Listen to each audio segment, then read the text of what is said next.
Hello and welcome back to OC Avery. I must start this video by saying Happy New Year. And obviously with the change of the new year starts a change in the bird room where we begin to condition the birds. Now this is a little bit different for each individual bird. Obviously different birds come into condition at different times of year, and that is mainly due to the amount of light. Now we'll be looking, for example, the goldfinch will come into condition around May, whereas we'll have the greenfinches in condition for March. So we'll be giving different supplements to all the birds to obviously start to bring them into condition. Now I'm going to talk you through all that straight after I've just given this quick intro. After that, we'll also be looking at some new additions we've got to the bird room, something a little bit different. Obviously we have got some of these already, but something you get to look forward to a little later in the video. And then to end this video, we'll be talking about my plans for this year and different things which will be going on this year. So you need to make sure that you're here for the end of the video, as we'll have a few other different things that you are definitely going to want to hear about. So the first thing I did to begin the conditioning process was give all the birds some germinated seed. Now I will do a video on this in the next couple of weeks on how to germinate your seeds, but I want to start off the new year but also the conditioning period with some germinated seeds. So how I've done this at the moment, just whilst the birds are now just starting to build up and just at the very start of conditioning, I've given each bird a finger drawer worth of germinated seed in a egg food drawer, quite similar to the one which I'm just about to show you here. So we've given this here, so this had two servings, if you like, so a finger drawer full for the goldfinch mule pair. Obviously half has been eaten already, and they're going to obviously eat the other half later today. Now that's just for everything. I've given that to everything. The crossbills have got a little bit extra because obviously now is when the crossbills will start to breed. I have seen some breeding action, I guess you could say. The cocks have been treading the hens, which is great, but we haven't got any nests yet. The hens have been carrying a bit of nest material, but nothing major. So I think it's going to be a few weeks yet before we maybe start seeing nests being built. However, I am going to be giving those a few extra things today, which I'll show you, which will hopefully move them on further to breed. So that goes for all of the birds. Now, I'm going to be giving, that was a start for the conditioning process. Now next week and from next week I will be giving egg food mixers. So I use a basic dry egg food just like this, and that will be going to all of the birds but in different quantities. So obviously we've got some birds which will start breeding from now, the crossbills. We've got birds that will then start breeding from about the middle of February, which will be the canaries, and then we'll have the greenfinches by around the start to mid of March. So we'll see. I'll be giving different quantities and a little bit different mixtures, which I'll talk to you about a little later. So in these cages here are my canary hens. So we have 4 canary hens, one which is the one of the new additions, which you can see just on this perch here. You might be able to recognise it as a little white yellow mosaic hen. Now we have all the canary hens in here. So this is a 3 feet long cage. It's actually about 2.5 feet high. I've taken out the floor so we have more height for them to obviously get fit. I've pulled them out the flights, and the reason being was that I wanted to make sure that I know what these birds are eating. So I'm giving them germinated seed, and I will be giving them some egg food very, very soon, which will be about the start of next week. And obviously these guys are going to be coming into condition earlier than will the greenfinch hens which they were sharing with, which is why I've separated them, because ultimately I don't want greenfinches in condition for mid-February. I would rather leave it a little bit longer to about the middle of March sort of time. Now that obviously goes for the feeding of them. I'm giving them a little bit more egg food. They're all getting finger drawer worth, but I've put a few little extra bits on there. I've sprinkled a little bit of calcium supplement on there, and I'm giving them a very small amount of conditioning seed. I'm just giving 1 finger drawer to these 4 birds about twice a week, a little bit of conditioning seed just to start building up those stores in the birds. We will be doing obviously different supplements in the water, which I'm going to talk to you about now. So for the start of this conditioning period, it's important the bird's health is obviously a major priority. Now, what I don't want to be doing is having to deal with any nasties, I guess, in the shed whilst we're conditioning the birds, because ultimately that's going to affect the performance during the breeding season. So I'm going to start off with some Baycox, and now this is a coccidiosis medication. So I'm going to be using this. It says 1 ml per litre for this. This is a 2.5 litre jug. I'm going to do a little bit more than that, and the reason I say that is because greenfinches especially are quite prone to coccidiosis. Now, if I take a normal sample here, so this is the perfect amount. There's 2.5 millilitres there, which we'll put in now. Now that is the normal recommended concentration of Baycox you should put in, but I'm going to add an extra milliliter, and that's really just going to help boost the greenfinches, at least definitely clear those out, and it won't harm the birds because it's not too much over the expected concentration, but it's just going to help. Obviously we're going to get rid of any of those coccidiosis worms that could be in the birds, and we really don't want that holding the birds back when we're conditioning them, and obviously when it comes breeding season. So that will be for a week. I'm going to be having them on Baycox. It says to 3 to 4 days. I just want to make sure they're clear, and that is really just, yeah, that is just on the bird's health, and really want to make sure that they are clear of any worms that could be an issue. Now after that, like immediately after that, I will be adding a multivitamin, because that needs to help build the birds back up, because sometimes Baycox can take it out of the birds a bit, but ultimately it's very important, because the worms could really take it out of the birds more and obviously kill them. So we're going to start off the conditioning period with Baycox. Now, I also will be using the lower Coxivet from the BioVet line product range. I just want to make sure that everything's clear, as I know that Baycox is 100%, you know, it works. I do need to test that. I do know it works, as I have been told. I just want to make sure, and this is I'm going to be doing for 7 days, whereas I would have to do 14 days for that. But I will be trying that on some other birds as well, which we might come to a little later, maybe the Siberian bullfinches and Siberian goldfinches, because they come to condition the latest of everything that we have. Now, as with all the medication that I give, I always put the medication in the jug first before adding the water, and the reason being is that then when I fill it up, the water obviously mixes it all the way through, and we get an equal concentration, so that we don't have, for example, if I was using multivitamin, what I don't want to be doing is adding that after to the water, because then it wouldn't dissolve as well. Obviously with the surface agitation, just the water obviously splashing on it, it mixes it in quite well. So I'd always recommend put it in your container first and then add the water, because you'll get a more even mix. So that's the waters filled for this shed. So obviously we have the Siberian goldfinches and bullfinches there. We have the yellow hammers there. We have the greenfinch mule pair there, and then I just need to do the drinkers here for the crossbill, so greenfinch crossbill pair, which are just there. Now for the greenfinch crossbill hybrid pair, to their water as well as the Baycox solution, I'll be also adding a little bit of Fertivate. I'll just put a scoop per little drinker, and just that it's going to mix in there, and it's just obviously going to help the greenfinch with fertility, because he's going to probably be needing to be in condition slightly earlier than normal greenfinches, and obviously we have the crossbill hen who really will be coming into condition within the next few weeks, so it's just going to help obviously with fertility and obviously getting into condition. That's also all the drinkers done for the birds in here, and also the birds in the flights. These are for the crossbills, so I've also added some Fertivate to those. These are for the cock canaries out in the flight, and the greenfinch cocks in there, and then that's for the greenfinch hens, and then obviously all these are for the canaries, red polls and siskins, and obviously the canaries being the canary hens, and then we have a hybrid pair there and a mule pair there.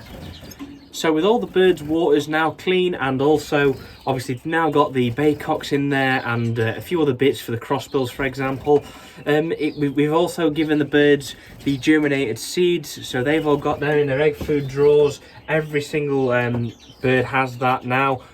Most have already about eaten it already, and it's only been in an hour and a half, 2 hours. They obviously tend to quite like that. So yeah, it's important not to give it in too large quantities because they'll probably prefer that to their normal seed, thus bringing them into condition earlier, and we don't really want to be doing that. Now it's time that I show you what I've done with the canary cocks and how I'll be getting those in condition for obviously about mid-February, when the canaries will start to breed. So as I mentioned earlier, the canary cocks are in here, and they are sharing their flight with a few other birds. So as you can see here, we've got 2 canary cocks here. The furthest actually. Well, there we are. He's on there now, being one of the new additions. We have a Norwich cock up here, a normal variegated. We have a green Norwich cock there at the back, and a satinette mosaic here. Now the Norwich, I have had to trim around their eyes and also their vents. As you can see, he's had a bath recently, so he looks really quite scrawny. But I've trimmed around the eyes and trimmed around the vent, and that's obviously going to help him get fit because he can actually see more, and he's obviously making it quite longer distances, perches to perch. This is a 4 feet wide flight, 8 feet back, so there's about 6 feet distance between there, and he's getting that quite well. Obviously not as fit as the greenfinches, the chaffinch, and the siskin mule up there, and a few other bits in here. But it's obviously going to build up now. So I've got those on a standard British mix and canary mix there. They've got a big bath of water to obviously keep the feathers in good condition. They've thrown that all over the place as per usual. They've also just got the feed there, and then I've just put the baycock's water up there for the moment. However, I will be taking the bath out so that they do definitely drink that, as it's important that they are taking that on.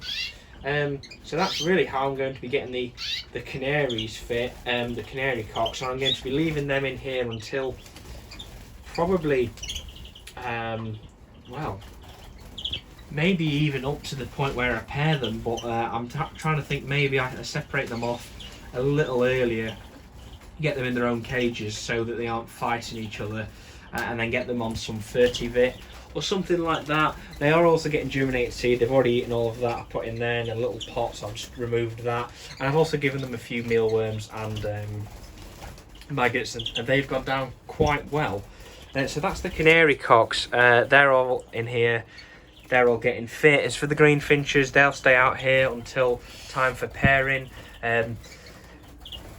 I'll probably look to get some Fertivit into all of them around the start of February, when the real conditioning process starts, where we start putting in a lot more conditioning seed. We put a lot more fertility supplements in and different things like that. But as for the moment, the canaries are pretty easy birds to breed and quite simple in their needs. So overall, not too bad, and we'll just keep them fit in here, and they should be ready for the breeding season around mid-February. Now, as you may have noticed in here, but also the other shed, and even maybe the flights, is that there's a lot of cage furniture missing off the cages. For example, no feeders on those, and obviously only 3 waters. Outside in the other bird room, yeah, barely any cages full. We've got a couple of cages just empty, which would usually be full, and then obviously we just have other bits and these other little things missing. Now, we don't have any finger drawers on the cages at the moment, and the reason being is that they're all in bleach and all being cleaned right now. They're soaking in my bath, and I'll do that in 2 or 3 stages, where I'll soak everything I've got, give it all a really good clean, and then swap that out for all the different bits on here. So then I'll remove all of these feeders, the feed hoppers, the drinkers, and they'll go and be bleached and cleaned whilst the new ones go, or the newly cleaned ones go on.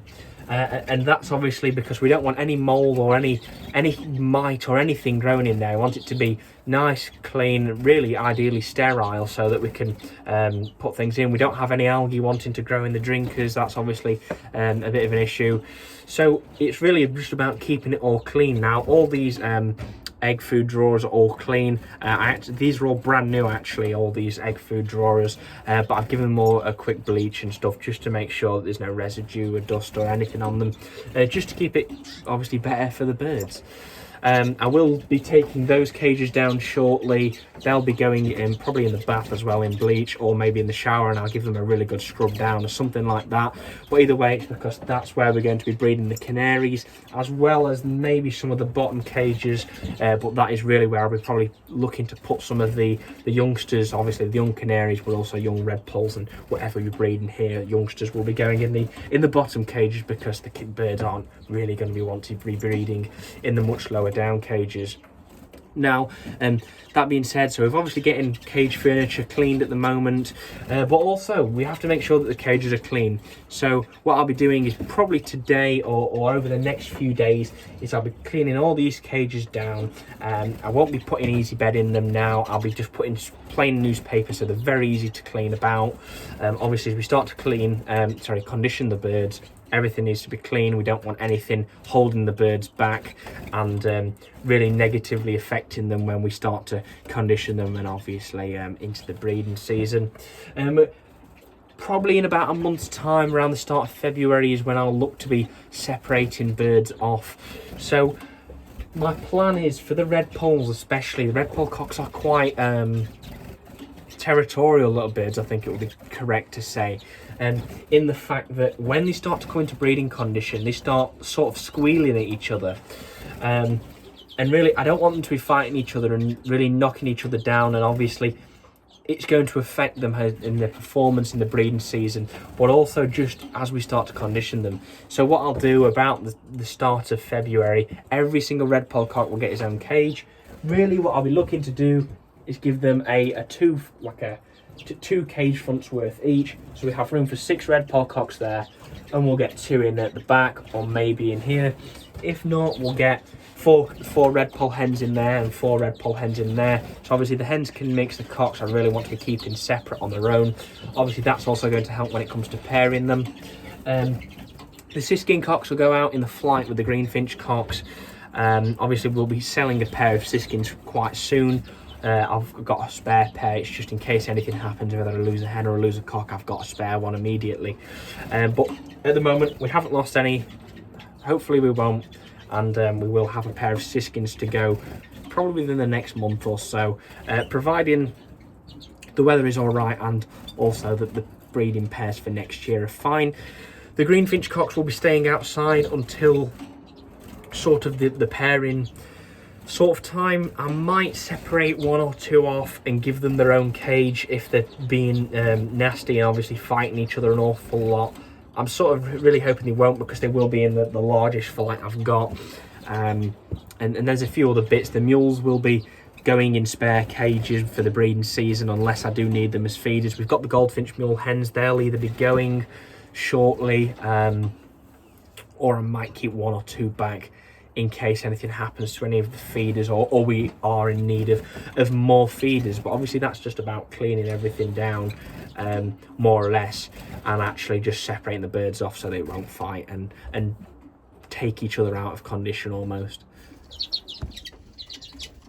As you can see, the siskins are just enjoying a little bit of spare feed I had to the side. I'm going to be giving everything some fresh food today. Obviously I give fresh food once a week. Pretty much I obviously top everything up. These all need cleaning down. It's just a case of getting it done, so because the red polls can actually squeeze through these little gaps. But that's nothing that can't be fixed. So I'm giving everything a basic British mix with a little bit of the hygiene seed or health seed, whatever it was called, from Deli Nature. You're getting a mix of that, and they all tend to be taken to that quite nicely. So I'll keep them on that for the next few weeks, and then around the start of February is when we'll be adding in extra bits of conditioning seed and other little bits for all the British birds. Now, something that I've done for the more specialist birds we have, which is the yellow hammers, is started to change up the diet a bit just to increase the different varieties of food that they're taking, and really slowly weaning them onto the foods that I'm going to be feeding them on whilst it's breeding season. So what I've done here is I've got the mix here which I'm about to put in the cage, and in there is I think it's the Bevo soft bill egg food, and it's an insect based egg food. And really these guys are insectivores, so I've started to mix that in now, and I've also put some of the Deli Nature hygiene mix in there, as well as the normal standard British mix. So I've got a nice mix there for the yellowhammers, as you're seeing, and it's just a mix of finer seeds as well as that egg food. And really what I want to do is just start to wean them onto that and get them taking it. So once it's breeding season, that they will rear on this, because it does have everything that it needs to sustain youngsters, which is really ideal, really. And I'm hoping that we should see a good response from them, that they are taking that as well, because obviously they are a little bit more specialist. I want to see what else I can do for them. So for the new additions in the bird room, we have a pair of yellow mosaics. I brought these in last weekend, and ultimately I think these are quite nice little birds. The main reason for bringing these in was as an extra pair of feeders. They'll cover me for any of the small finches, and then probably a few green finches if we need to, but hopefully we shouldn't have to, as the green finches tend to be quite good feeders. Maybe we have to have them for a bullfinch or two, and probably some Siberian goldfinches as well. So I wanted to make sure that I had enough feeder pairs that would cover me. We'll have 2 or 3 feeder pairs in here. Obviously they'll cover the Norwich as well as a couple of the British, and we'll probably have a pair of feeders in the other bird room as well, which will be covering me for mainly greenfinches, which will be in there, maybe goldfinch mules, maybe greenfinch mules, and maybe even a greenfinch crossbill, but we'll have to see what happens there with those. So that's my main reason for bringing these in. I wasn't looking for show quality really, because I don't really have much intention of showing canaries. I might get into new colours like these are, but it's something that I still need to have a think about, because I'm generally all showing British birds. Also, another reason for bringing them on is that I thought that the hen was quite a nice little bird. So what we could actually do is get the goldfinch cock, and maybe once the hen, which he's paired to here, is on eggs or maybe even rearing chicks, the goldfinch cock can be put in with her, and maybe we try and get some other mules from a yellow mosaic, which will be interesting and quite nice. I believe the yellow mosaics, they could be yellow dimorphics. I'm sorry, I get quite confused with all the different new colour canaries, as there is quite a few. But also we could develop a little line of muling birds, mainly for the clear goldfinch mules, and maybe we try it with a siskin, for example. Maybe we get an Isabel siskin in and try and do a mule with that, or maybe get an Isabel redpoll or a pied redpoll, for example, and we try for some clear mules. We'll see what happens with those, and obviously that'll be something that I'll look to do in a few years' time once I've developed the line more. Now, question for you, if you do understand canary genetics and it's something that I'm not up to scratch on, could you please contact me at oc.avery@gmail.com for email, or message me on Instagram or Facebook. I have a few questions about canary pairings, as I'm just trying to work out which Norwich I'm going to pair to which. I have a blue and white variegated hen and a clear, it's a ticked Norwich hen, and then I have a green Norwich cock and a normal variegated Norwich cock. And then also just for the satinettes as well, I was wondering if I was to pair a satinette with one of the yellow dimorphics, what actually would be the outcome, because I want to try and get red-eyed versions of the yellow mosaics. But please do contact me if you understand that. I just want to understand how things carry, because it's something that I'm really not up to scratch on when it comes to canaries. But obviously I'm quite good with the red polls, at least within the British side, and still working on the greenfinch mutations. So that brings me to the end of this week's video, so I really hope you've enjoyed it. Obviously the first video of 2021, we're starting the conditioning process now to get all the birds in condition for the breeding season. So that's really where everything starts to get exciting. All the birds are changing, the birds are getting fit, the birds are getting really healthy, they're singing, the bird sheds will be full of noise of singing birds. It's going to be absolutely fantastic. Now, also just to mention, we have all the BioVet line products, so if you are interested in any of those, I will be doing adverts for those, just short videos on those, and they'll all be in a playlist, so that hopefully they should be available soon. So if you are interested in buying those, please contact me. We do have online sales, but we also have wholesale, and so just contact me if you want to distribute them, or if you're just wanting them for your personal use. We are in I'm in the next 3 editions of the Cage and Aviary magazine, so all the next 3 editions in the new year. So make sure you get the Cage and Aviary magazine, as I will be writing articles in that, and you'll learn probably a bit of extra about me. And once we've done that, I'll read the articles to you guys in a video, and we'll do a bit of a video about me so you get to know me even better. So thank you very much for watching. Please make sure you're subscribed, and if you aren't already, as that will obviously, you can follow on the journey throughout the whole year, and we'll go through the whole year, so you get to watch everything right from the start, which is being now, as we start to condition the birds. We take them through the breeding season, we take them through the molt, and we get them to the shows at the end of this year. Now make sure you leave a like, that shows me that you've enjoyed this video. Make sure you share the video with someone else who's interested in how to condition the birds, and obviously someone else who would love to follow on this channel, and you know, just some extra bird entertainment, because it's something that is just starting to come out now. We've got my channel, we've got the Canary Room, and we've got Direct Bird Products, who's just launching his YouTube channel now. So yeah, go and give Shane a follow. Shane's YouTube channel will be in the description, so that's Direct Bird Products. Now make sure you have the notifications on so that you know every time that I upload a new video, so you don't miss any of them. And thank you very much for watching, and I'll see you in the next video. Happy New Year.